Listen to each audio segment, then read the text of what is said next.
le verset 17.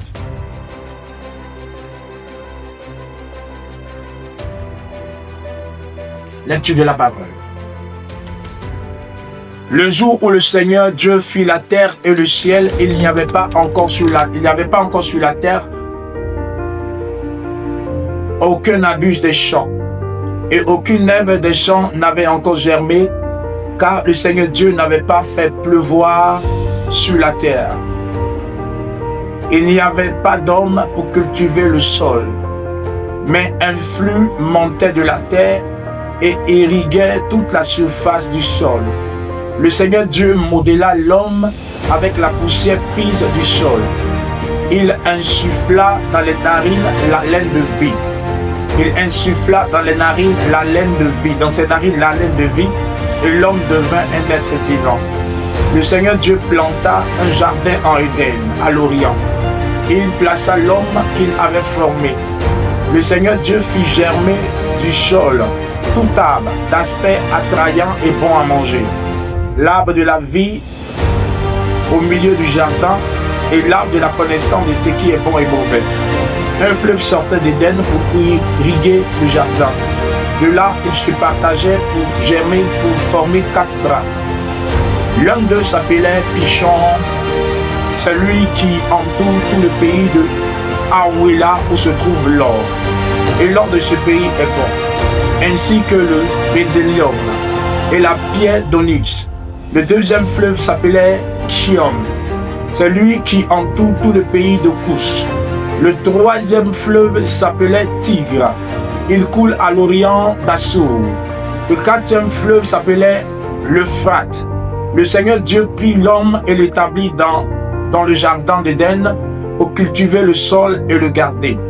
Le Seigneur Dieu prescrivit à l'homme: tu pourras manger de tout arbre du jardin, mais tu ne mangeras pas de l'arbre de la connaissance de ce qui est bon ou mauvais, car du jour où tu en mangeras, tu devras mourir. Amen. On va en Genèse, le chapitre 3, à partir du verset 1.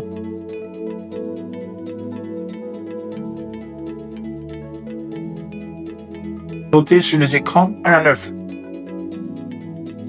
Or, le serpent était la plus astucieuse de toutes les bêtes des champs que le Seigneur Dieu avait faites. Il dit à la femme: vraiment, Dieu vous a dit, vous ne mangerez pas de tout arbre du jardin. La femme répondit au serpent: nous pouvons manger du fruit des arbres du jardin, mais au fruit de l'arbre qui est au milieu du jardin, Dieu a dit: vous n'en mangerez pas et vous ne toucherez pas, afin de ne pas mourir. Le serpent dit à la femme: non, vous ne mourrez pas.